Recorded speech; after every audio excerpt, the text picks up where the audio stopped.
सो hi everyone, तो आज बात करने वाले हैं हम तुम्हारे करियर से रिलेटेड, वो करियर से रिलेटेड जो बच्चे भी 9th में बिल्कुल टेंशन फ्री बैठे हैं ना, जो एकदम चिल कर रहे हैं, जिन्हें ये पता ही नहीं है कि रियलिटी चेक एक मिलने वाला है तुम्हें 2 साल बाद। तुम सोच रहे हो कि 10th बोर्ड्स तुम्हारे लिए एक बैरियर है, मम्मी पापा ने बोला होगा, उसके बाद कोई टेंशन नहीं है। रियल टेंशन उसके बाद स्टार्ट होने वाली है, क्योंकि जैसे ही तुम 11th में एंटर करोगे, क्या होगा सर बताना? 11th में एंटर करोगे तो तुम्हें जो दुनिया एकदम से रंगीन दिख रही होती है वो सीधे ब्लैक एंड वाइट दिख जाएगी, बिकॉज तुम्हारा जो कोर्स का लेंथ होता है वो सीधे सीधे 3x 4x पे हो जाता हुआ दिखेगा एंड डिफिकल्टी लेवल भी सेम जाती हुई दिखेगी। बल्कि 11th से पहले क्यों, तुम्हें तब दिख जाएगी जब तुमसे 10th के बोर्ड्स आने वाले होंगे ना, और उससे 1 महीने पहले आके स्कूल वाले बोलेंगे लो रजिस्ट्रेशन फॉर्म फिल करो, कौन सी स्ट्रीम तुम्हें चूज करनी है। आधों को तो अभी 9th क्लास में ये नहीं पता होगा स्ट्रीम क्या होती है, आधों को पता होगा, ठीक है। और जिनको नहीं पता उन्हीं के लिए हमने ये वीडियो रखी है, और जिनको पता है उन्हें कुछ एक्स्ट्रा बातें सुनने के लिए मिलने वाली हैं, ठीक है। स्ट्रीम साइंस, कॉमर्स या आर्ट्स। साइंस के अंदर फिर अलग चले जाओ, पीसीएम या पीसीबी। यही तुम्हारा डिसाइड होगा कि तुम करियर किस तरफ जाने वाले हो। बहुत सारे 9th के बच्चे अभी से डिसाइड करके बैठे होंगे अपने आस पड़ोस के भैया की बात सुन के कि मेरे दोस्त के बड़े भाई हैं पप्पू भैया, उन्होंने तो साइंस ले ली, IIT इंजीनियर बन गए, पर उनकी भैया जो भी नहीं लग रही। हाँ रियल में। फिर कुछ सुनने में आएगा, एक भैया थे CA कर रहे थे, 5 साल हो गए अभी तक उनका CA नहीं निकला। फिर एक का सुनने में आएगा कि आर्ट्स ली थी उनकी, तो सब ऐसी मजाक उड़ा देते हैं, आर्ट्स ली। रिंकी दीदी रसिया चली गई मेडिकल की प्रिपरेशन के लिए, वापस आई तो उनको यही नहीं पता कि चीड़ पार कैसे करनी है। बताओ। तो बहुत सारी दिक्कतें तुम्हारे सामने, तुम्हें नहीं पता। 9th अभी तुम जिस लाइफ में हो ना, 9-10 में, वो सबसे एक्चुअल में हैपनिंग लाइफ होती है, सबसे मजेदार। तुम्हें लगता है कि तुम्हारी टेंशन होमवर्क नहीं करके, बहुत चिल लाइफ एक्चुअल में। तो उस चीज़ के बारे में तुम्हें कहीं ना कहीं से, मैं ये नहीं कहता पूरा प्रेशर ले लो, टेंशन में बैठे रहो कि क्या होगा नहीं, बट एटलीस्ट कुछ प्लानिंग तो कर सकते हो, ठीक है। जैसे श्री कृष्ण ने बहुत फेमस बात बोली है कि जीवन, उनके, तुमने अगर गीता किसी ने पढ़ी हो कि जीवन तो ना भूत में ना भविष्य में, जीवन तो इन क्षण का नाम है। मतलब live in your present moment, but that doesn't mean कि स्टॉप प्लानिंग योर फ्यूचर, ठीक है। अपने फ्यूचर को प्लान करो, उसकी टेंशन मत लो। तो आज वही बात करेंगे हम कि तुम्हें साइंस स्ट्रीम लेनी है तो कैसे लेनी है, आर्ट्स लेनी है तो क्यों लेनी है, और कॉमर्स लेनी है तो क्यों लेनी है। बहुत बच्चे कॉमर्स लेने की सोच लेते हैं क्योंकि उनके आस पड़ोस में आजकल सब कॉमर्स ले रहे हैं, क्योंकि बच्चों को साइंस टफ लगने लग गई है, ठीक है। और कुछ लोग आर्ट्स लेते तो उनकी बेइज्जती करी जाती है, आर्ट्स लेगा। रियलिटी में आर्ट्स, कॉमर्स और साइंस तीनों इक्वल है, तीनों से तुम्हें अच्छी जॉब मिल सकती है, तीनों से तुम्हें हाई पैकेज करोड़ों पे पहुंच सकते हो। ऐसा नहीं है कि आर्ट्स लेके नहीं जा सकते या साइंस लेके जा सकते हैं, कॉमर्स लेके नहीं जा सकते, ऐसा नहीं है। और कुछ बच्चे कॉमर्स तो ले लेते हैं, उन्हें मैथ्स लेते ही नहीं है, CA कैसे बनोगे भैया। तो आज इन्हीं चीज़ों में बारे में बात करेंगे, लेकिन थोड़ा सा हम नीतीश सर से ज्ञान ले लेते हैं। हाँ, हमारे नीतीश सर को भाई तुम्हें UPSC की पूरी जानकारी देंगे, ठीक है। इसी तरह मैं तुम्हारे लिए एक वीडियो और लेके आऊँगा जिसमें भाई मेरी दोस्त हैं जो, अब लड़कियाँ एक्चुअल में ना, तुम्हें पता होगा पहले FCAT के, मतलब एक पायलट वगैरह, पायलट उसमें फील्ड में नहीं जा सकती थी, लेकिन NDA भी, अब NDA के अंदर भी लड़कियां जा सकती हैं, पहले नहीं जा सकती थी। तो उनकी जर्नी में तुम्हें दिखाऊंगा, उनके थ्रू वही तुम्हें बताएंगे कि वो FCAT, वो एक्चुअली में FCAT में कैसे पहुंची, ठीक है। वो सारी चीज़ें बात करेंगे, लेकिन आज की वीडियो में बात करते हैं साइंस, कॉमर्स या आर्ट्स, वाई, ठीक है। सर कुछ ज्ञान बरसाइए। देखो भाई, यहाँ सबसे बड़ी प्रॉब्लम ये होती है कि हमारे आजू बाजू के लोगों को, जिन लोगों से हम ज्ञान ले रहे होते हैं, उन्हें खुद ही नहीं पता होता कि कौन से स्ट्रीम से कितनी अपॉर्चुनिटीज़ हैं हमारे पास। बट देखो यार, सिंपल सी कहानी है, एंड में ये मैटर करता है कि आप कितने अवेयर हो और आपको जो सब्जेक्ट है उसकी रियल नॉलेज कितनी है, ठीक है। क्योंकि पैसा कमाना आज के टाइम में कोई बहुत बड़ी बात नहीं है। ये सुनने के बाद बहुत सारे लोग कहेंगे कि हाँ बड़ी बड़ी बातें कर रहा है, बट ऐसा नहीं है कि हम ऐसे ही खड़े हैं यहाँ पे। हमने भी मतलब जीवन में कुछ ना कुछ उखाड़ा है, तभी हम यहाँ पे खड़े हैं, ठीक है। और अच्छी अच्छी अपॉर्चुनिटीज़ हमारे पास भी आई हुई हैं। तो बाकायदा हम पार्ट बाई पार्ट अगर बात करें, तो चाहे आप साइंस स्ट्रीम की बात करें, चाहे आप कॉमर्स स्ट्रीम की बात करें, चाहे आप आर्ट्स स्ट्रीम की बात करें, अगर आपको सच में इस सब्जेक्ट में इंटरेस्ट है, इस सब्जेक्ट की नॉलेज है, तो मैं ये कह सकता हूं, मतलब ऐसे दावा ठोक के मैं कह सकता हूं कि आप किसी भी स्ट्रीम में जाएंगे तो आप बाकी के मुकाबले बराबर अर्न कर सकते हैं। मतलब यहां से कोई बंदा बहुत ज़्यादा अर्न कर रहा है तो उसके बराबर आप यहां से भी अर्न कर सकते हैं, यहां से भी अर्न कर सकते हैं। एंड में अवेयरनेस और आप कितनी मेहनत कर रहे हो, ये मैटर करता है। एक एग्जाम्पल देता हूँ, चलो तुम्हें छोटा सा। नो डाउट जो बच्चे आर्ट्स लेते हैं, कहीं ना कहीं उन्हें 11th-12th में डिफिकल्टीज थोड़ी कम झेलनी पड़ती है compare to science students. Obviously बात है, फिजिक्स और मैथ्स का सिलेबस बहुत वास्ट है ना। बट आर्ट्स जो बच्चे लेते हैं, जब उन्हें टाइम में डिफिकल्टीज मान लो कम झेलनी पड़ती है, तो उस टाइम को यूटिलाइज किया जाता है। बहुत सारे बच्चे जो आर्ट्स लेके UPSC क्रैक करते हैं, ठीक है। बहुत सारे गवर्नमेंट की अच्छी अच्छी जॉब्स आराम से ले सकते हैं अगर वो मेहनत करे तो। एक साइंस का बच्चा, तुमने सुना होगा साइंस में सीधा, जो छोटे टाउन सिटीज़ होती हैं उनमें बच्चों को सीधा साइंस लेते ही बोला जाता है इंजीनियर बन जाओ। लेकिन आजकल नो डाउट इंजीनियर बहुत ज़्यादा हो गए, बट दैट डजंट मीन कि एक अच्छा इंजीनियर को आजकल जॉब नहीं है। अच्छा इंजीनियर आज भी करोड़ों का पैकेज उठा रहा है, एक IIT आज भी करोड़ों का पैकेज उठा रहा है, समझ रहे हो बात, ठीक है। लेकिन सोचो फॉर एग्जाम्पल मान लो एक बच्चे को साइंस लेनी नहीं है, ठीक है, समझ रहे हो, उसे साइंस नहीं लेनी, उसका मन ही नहीं कि उसे साइंस लेनी है ना, लेकिन ज़बरदस्ती उसने साइंस ले ली और उसने कर ली बेसिक इंजीनियरिंग, 20-25 हज़ार कमा रहा, 30 हज़ार कमा रहा, 40 हज़ार कमा रहा, चलो मैक्सिमम। सोचो वही बच्चा अगर उसका मन है कि आर्ट्स में, पॉलिटिक्स में जाना है, उसे आर्ट्स लेनी है, उसे अच्छा यूपीएससी क्रैक करनी है, वो यहाँ जाके आराम से अर्न कर सकता था। दैट मीन्स इट, मतलब ये तुम्हारे पैशन पे, तुम्हारे इंटरेस्ट पे मतलब डिपेंड करता है एक तरह से, है ना। तो मैं कुछ फील्ड बताऊंगा साइंस के अंदर, कॉमर्स के अंदर, आर्ट्स के अंदर, कि तुम्हारी इक्वली अर्न करने वाली है। पहले सर से कुछ यूपीएससी की नॉलेज ले लेते हैं।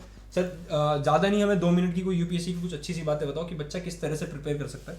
देखो मतलब आर्ट्स में ऐसा नहीं है कि बस हम यूपीएससी कर सकते हैं। आर्ट्स में आप ये भी है कि आप जो सब्जेक्ट है, सब्जेक्ट की मैं आपको बताता हूँ, अगर मान लो आर्ट्स में एक सब्जेक्ट उठाते हैं, जैसे इकोनॉमिक्स ही उठाते हैं फॉर एग्जांपल, अगर इकोनॉमिक्स में आपने हायर स्टडीज़ करी हुई है तो इवन टीचिंग में ऐसी ऐसी अपॉर्चुनिटीज है जहाँ पे आपको घंटों के लाखों रुपए मिल रहे होते हैं, ठीक है, इवन 1 आवर पढ़ाने के। बट उसके लिए ऑब्वियस सी बात है, हमारी सब्जेक्ट नॉलेज इतनी खतरनाक चाहिए होती है कि आपके जैसे बहुत कम लोग हों उस सब्जेक्ट में। बेसिकली फंडा ये है। अगर हम बात करें यूपीएससी के लिए तो यार देखो, ग्रेजुएशन करने के बाद ही हम यूपीएससी कर सकते हैं। तो अभी अगर 9th में कोई बच्चा ये सब चीज़ें छोड़ रहा है तो उन चीज़ों को आप साइड रखो।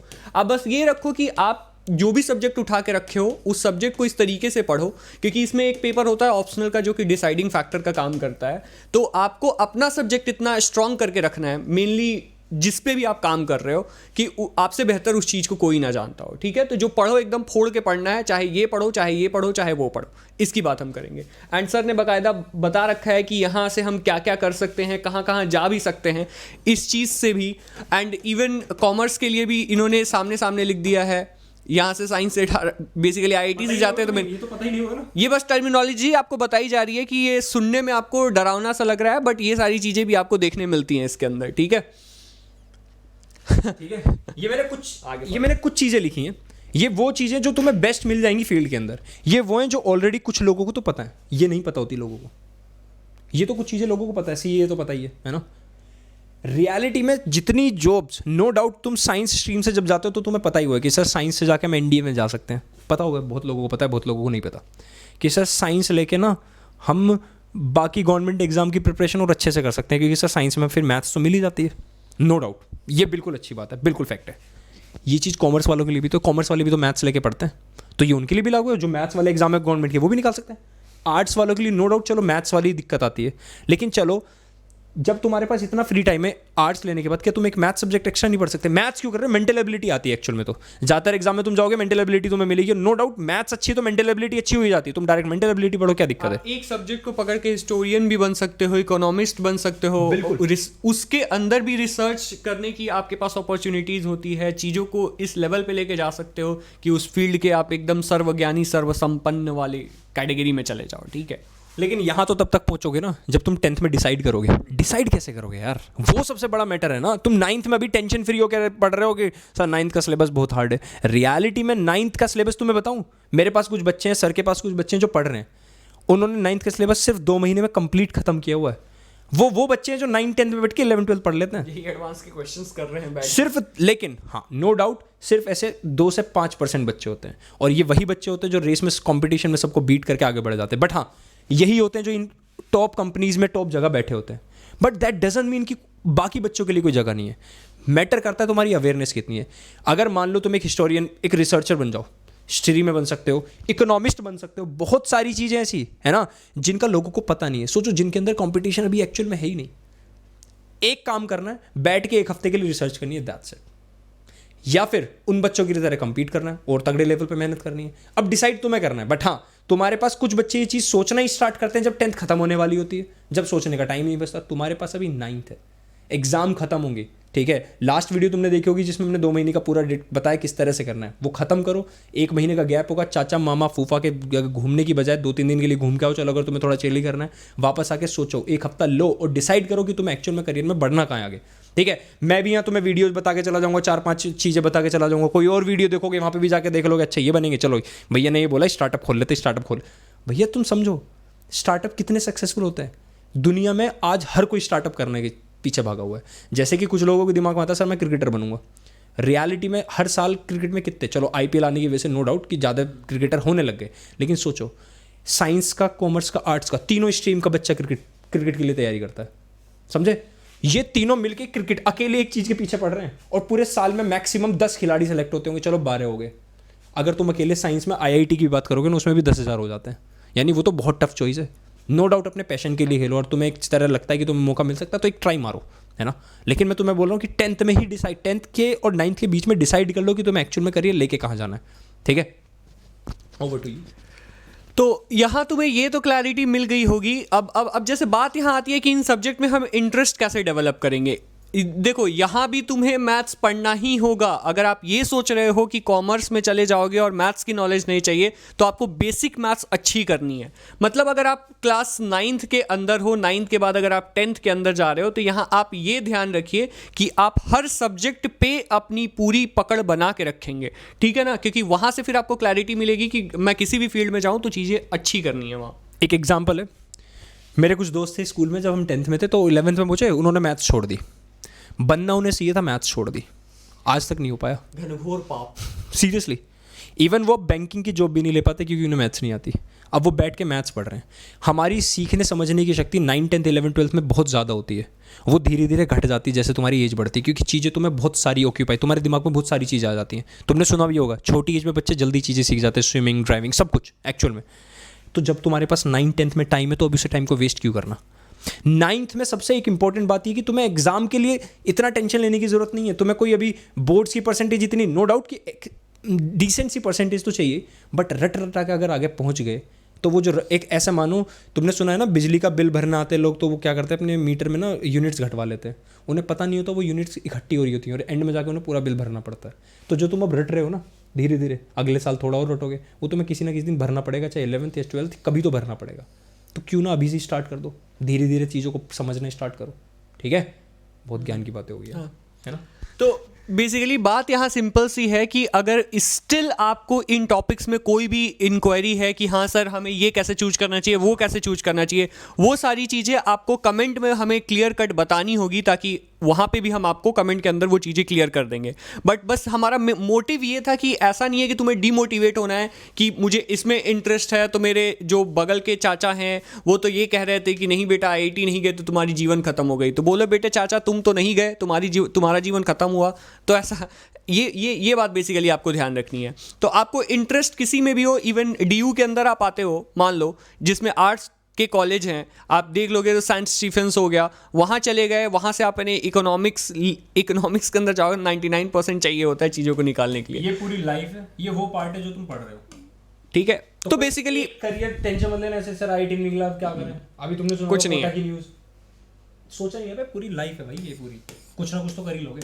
ऐसे लोग आपको लाइफ में दिख जाएंगे जो इवन IIT नहीं है एंड करोड़ों छाप रहे हैं घर में बैठे के, मतलब बेसिकली घर में बैठ के नहीं, मतलब काम करते हुए छाप रहे हैं। तो बेसिकली हमारा मोटिव यही है कि तुम्हें डिमोटिवेट नहीं होना है, बस ये क्लैरिटी रखो कि आखिर तुम्हें आगे चल के अभी करना क्या है। अभी से थोड़ा चेक करने की कोशिश करो कि कौन से सब्जेक्ट में तुम्हें सच में बहुत ज़्यादा इंटरेस्ट है, एंड वो चीज़ फिगर आउट 1 घंटे में, आधे घंटे में नहीं होगी। तुम्हें खुद को टाइम देना पड़ेगा। तुम्हें ये देखना होगा कि कौन सा सब्जेक्ट पढ़ते टाइम मुझे मज़ा आ रहा है, या फिर जब मैं प्रॉब्लम सॉल्व कर रहा हूँ तो मेरा दिमाग उस टाइम पे काम कर रहा है, एंड बस उसी पे बेसिकली तुम्हें काम करना है, ठीक है?